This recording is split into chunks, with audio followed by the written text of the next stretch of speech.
Bismillahirrahmanirrahim. Assalamualaikum warahmatullahi wabarakatuh. Dalam video ini saya akan menyampaikan pendahuluan untuk mata kuliah logika pemrograman.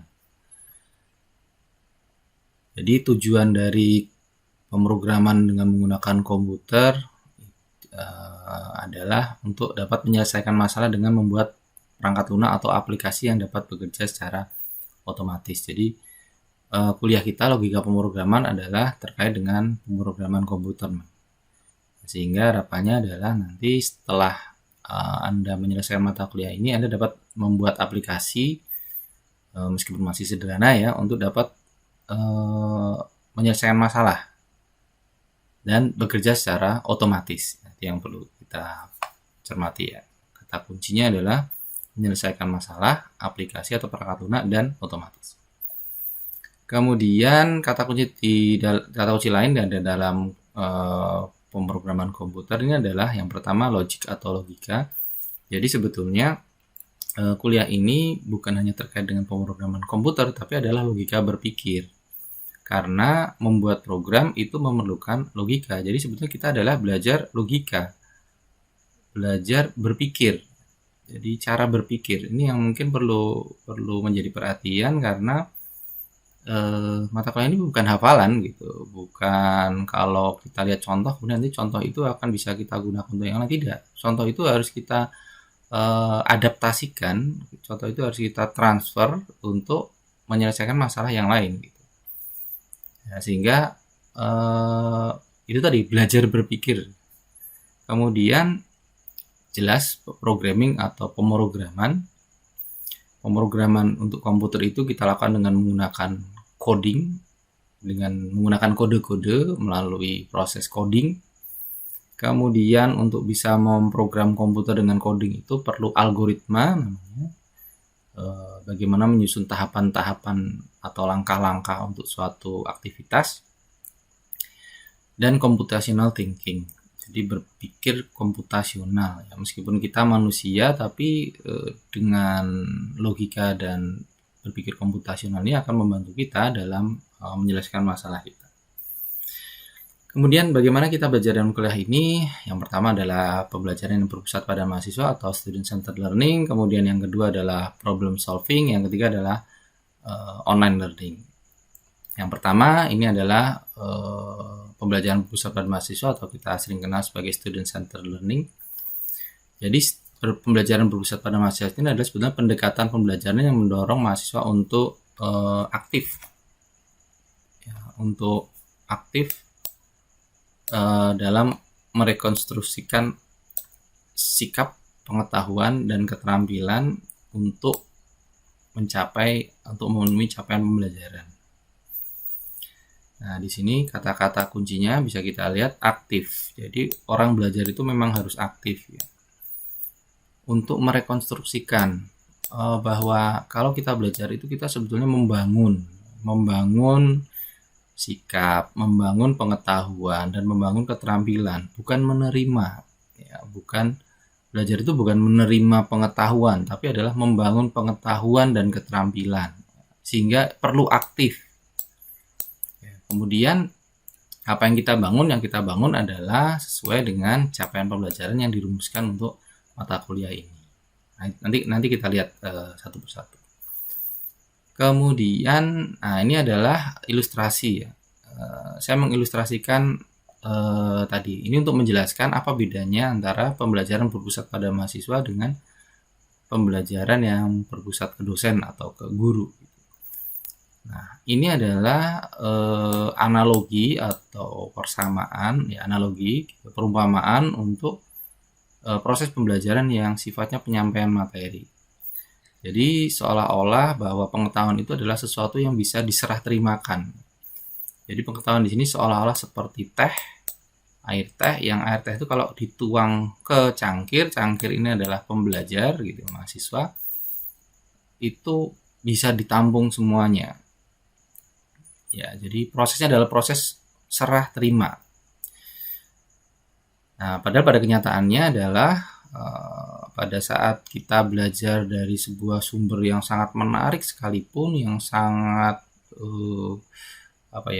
ya sangat menarik perhatian kita, yang sangat bagus penjelasannya sekalipun, banyak hal yang kita tidak bisa langsung dapat terima, apalagi kemudian diaplikasikan, dijalankan gitu. Nah, sehingga bahwa analogi atau perumpamaan pembelajaran itu adalah penyampaian materi, itu perlu kita sesuaikan, ya perlu kita sesuaikan.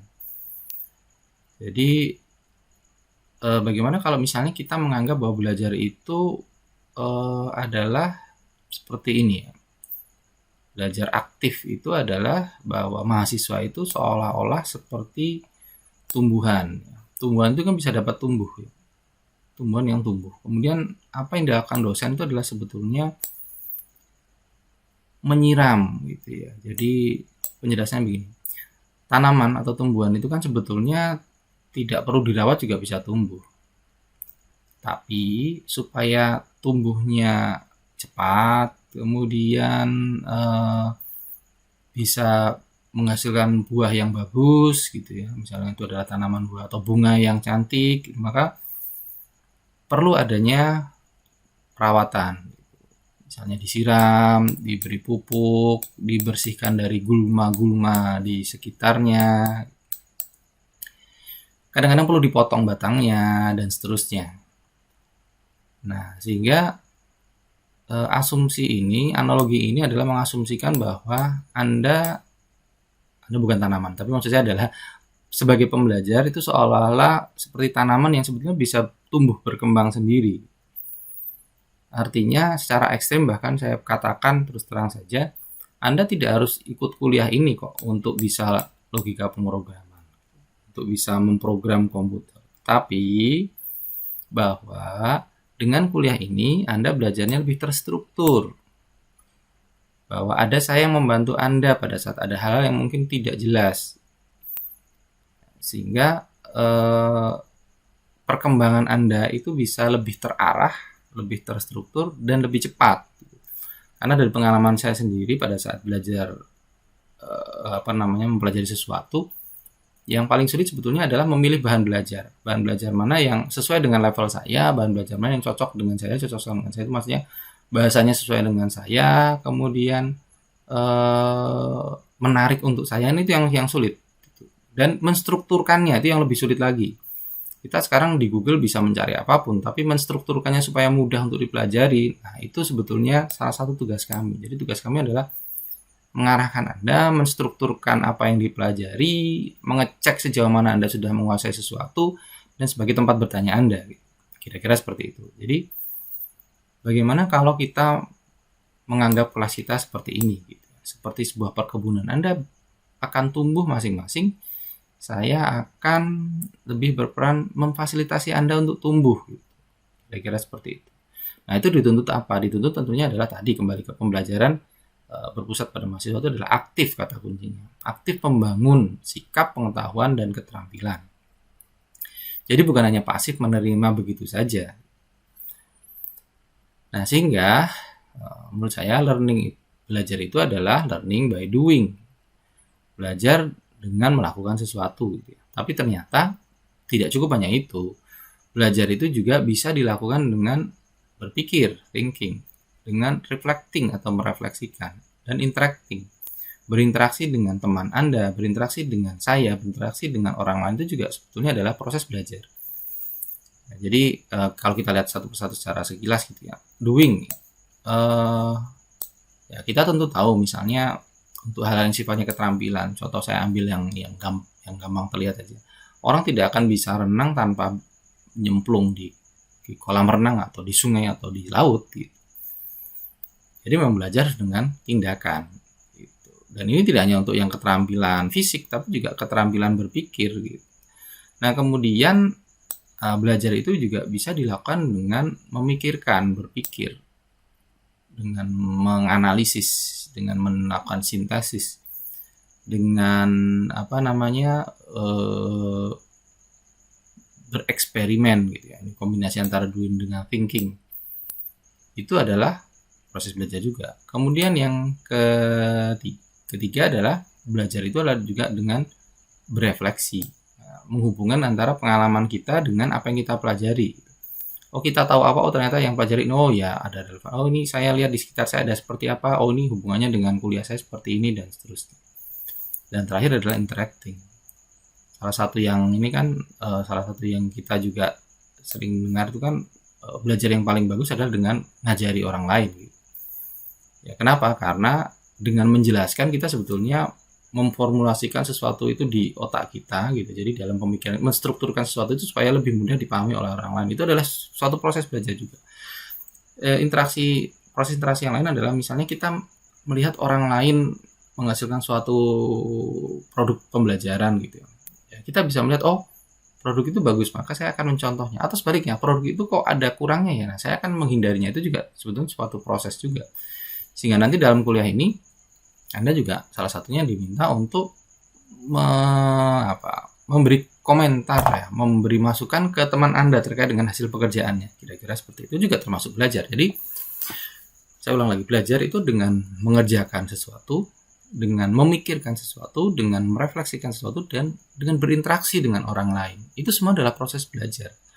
Mendengar itu doing tapi levelnya rendah gitu ya. Jadi pada saat Anda merasa bahwa oh segala sesuatu itu saya harus diajari, tidak, kadang-kadang Anda harus langsung melakukan suatu pekerjaan dan kemudian nanti melihat oh saya kok nggak tahu ini ya, pelajari itu, saya kok kurang di bidang ini, maka coba ditingkatkan. Oh saya kok ini saya sudah coba kok tidak tahu, saya tanyakan ke teman Anda, tanyakan kepada dosen Anda gitu ya. Kemudian jadi sekali lagi learning itu adalah by doing, by thinking, by reflecting, dan by interacting. Nah, kemudian kita belajar dalam kuliah ini dengan problem solving. Jadi, sebetulnya langkah dalam pemrograman komputer adalah mengidentifikasikan masalah, menyusun model masalah, menyusun algoritma, dan menyusun kode. Coding. Nah, jadi pemrograman komputer tidak langsung di depan komputer kemudian melakukan coding, tapi sebetulnya adalah masalahnya apa, membuat model. Dengan model itu kita bisa menyusun langkah-langkah penyelesaiannya. Nah, setelah itu baru kemudian kita susun kodenya. Jadi ada tahapan sebelum melakukan kode. Nah, sehingga di dalam kuliah ini kita fokusnya ketiga yang atas, mengidentifikasikan masalah, menyusun model masalah, menyusun algoritma. Nanti menyusun kode akan Anda pelajari lebih rinci lagi kita di sini akan belajar kode, tapi kodenya adalah kode secara visual, pemrograman secara visual.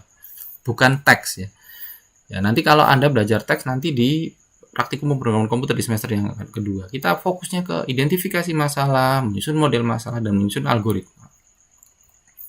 Kemudian yang ketiga, bagaimana kita belajar dalam kuliah ini. Dalam situasi semester ini, kita insya Allah akan melakukan pembelajaran secara online atau daring selama 1 semester. Nah, dalam pembelajaran online atau pembelajaran daring ada 3 hal yang penting. Pertama adalah interaksi pembelajaran daring. Yang kedua adalah mahasiswa itu adalah sebenarnya sebagai pembelajar mandiri. Dan yang ketiga adalah dosen sebagai fasilitator pembelajaran. Nah, kita lihat interaksi dalam pembelajaran daring itu adalah yang paling terasa adalah tidak adanya interaksi tatap muka langsung. Nah, ini menjadi poin minus ya, poin minus kita, tapi ya dengan teknologi ini kita coba sama-sama untuk kurangi minusnya ini gitu. Kita tidak dapat saling melihat respon pihak lain ya. Seperti misalnya saya membuat video ini tidak ada tanggapan, saya tidak bisa bertanya apa kira-kira yang Anda sudah ketahui gitu. Saya tidak akan mendapatkan jawaban secara langsung. Ya, tetapi dengan adanya teknologi kita lihat positifnya adalah ada fleksibilitas. Jadi kita tidak perlu bertemu dalam bertemu secara fisik untuk bisa melakukan proses pembelajaran. Itu adalah salah satu poin positifnya. Ya, poin positif yang lain adalah dengan teknologi kita dapat berinteraksi yang mungkin bisa lebih personal gitu. Artinya pengalaman saya biasanya kalau di kelas tatap muka atau ada pertanyaan tidak ada yang tanya. Tapi dengan pembelajaran daring semester lalu itu ada beberapa yang merespon baik melalui maksudnya di kelas ataupun secara langsung kepada saya bertanya terhadap suatu hal. Kemudian memberi koreksi kepada saya terkait dengan suatu hal yang ada saya salah dalam menyampaikan sesuatu atau menampilkan sesuatu gitu, kemudian ada yang mengkoreksi. Menurut saya itu hal yang positif. Jadi coba kita memang ada sesuatu yang minus dengan pembelajaran daring ini, tapi coba kita fokuskan untuk hal-hal yang sifatnya positif. Kita fleksibel dalam tempat belajar. Kita bisa berinteraksi dengan cara yang berbeda gitu ya. Nah, kemudian mode interaksi itu juga ada dua. Yang pertama adalah sinkron. Sinkron itu adalah interaksi dilakukan bersamaan dalam durasi waktu yang terbatas ya. Kalau kita biasanya dalam kuliah kita menggunakan Zoom untuk berinteraksi.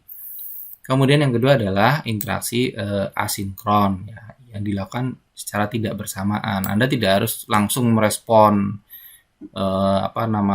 video ini misalnya. Anda bisa mengendapkan terlebih dahulu, Anda bisa googling ini tadi kok ada sesuatu yang menarik, Anda bisa makan dulu, baru kemudian nanti misalnya ada pertanyaan Anda bisa sampaikan kepada saya.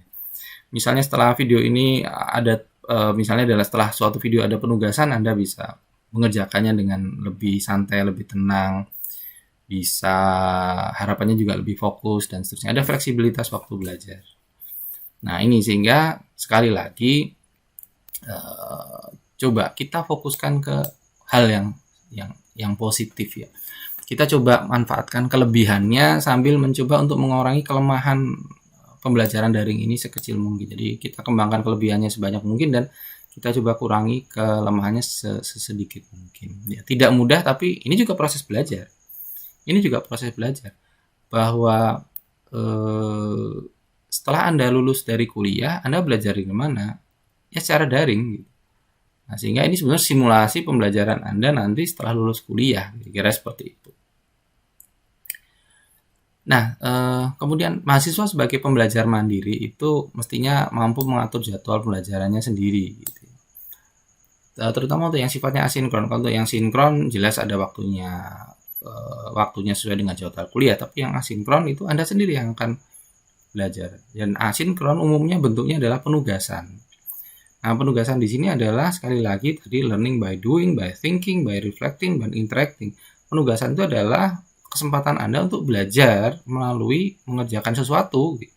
Memikirkan sesuatu, merefleksikan sesuatu, dan nanti mungkin ada penugasan yang sifatnya kolaborasi yang untuk berinteraksi dengan teman Anda. Jadi bahwa apakah penugasan itu beban? Ya. Tapi tolong dilihat itu sebagai suatu proses.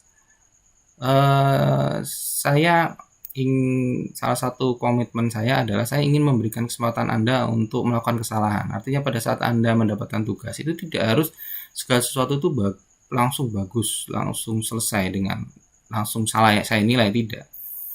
Tapi yang lebih penting adalah dari situ Anda tahu, oh Anda belum bisanya di bagian apa, yang kemudian melalui hasil penugasan itu saya bisa melihat oh mahasiswa itu masih ada kekurangan di bagian ini loh gitu. Tentunya nanti saya perlu untuk memberikan umpan balik terhadap hasil pekerjaan Anda ya. Meskipun tidak harus semua mendapatkan umpan balik secara personal, tapi saya harus memberikan umpan balik atas segala tugas yang diberikan kepada Anda, misalnya secara bersamaan. Oh ini secara umum di kelas ini terdapat kekurangan atau kesalahan seperti ini dan seterusnya.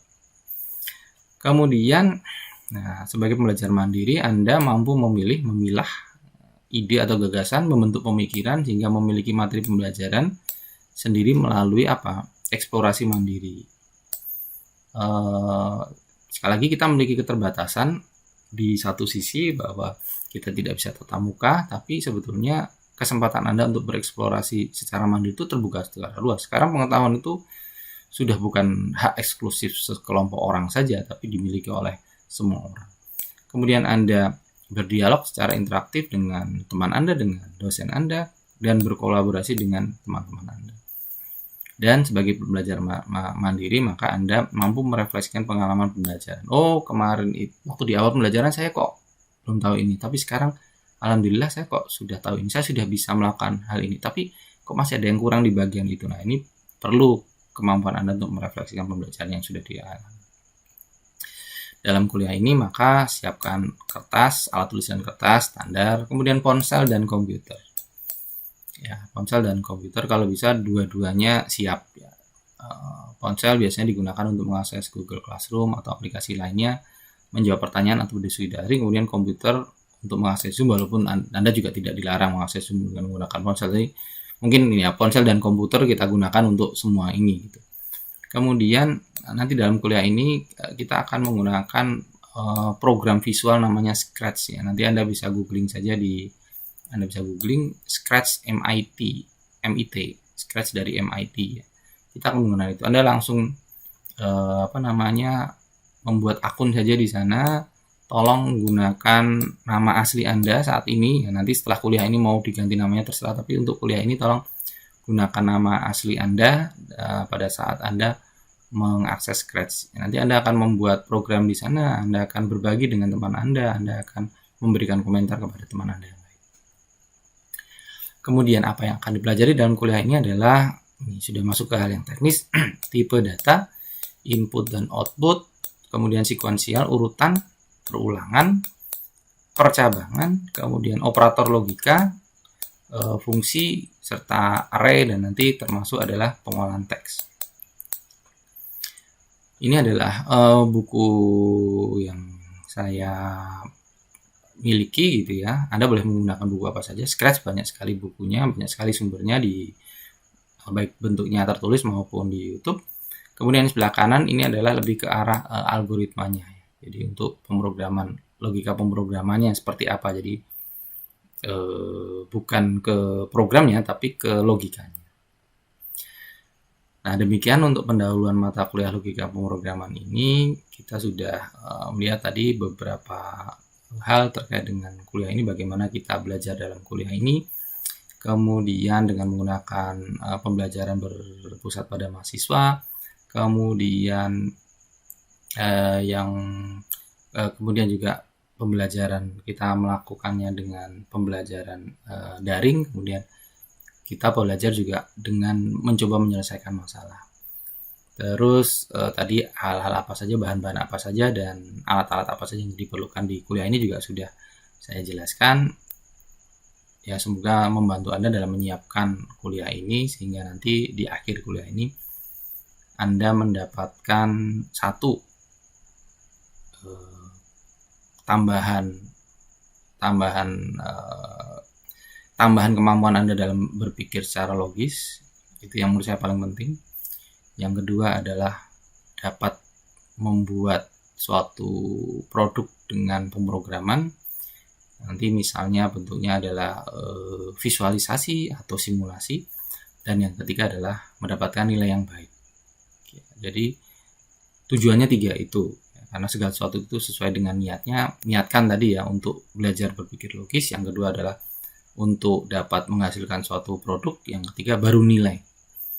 Ya, karena kalau Anda balik nilai dulu, nanti pada waktu Anda belajar, fokus Anda adalah untuk nilai. Dan pada saat Anda fokus pada nilai, pengembangan kemampuan berpikir logis Anda bisa jadi tertinggal. Padahal setelah kuliah ini selesai, setelah Anda lulus, yang lebih diperlukan apa?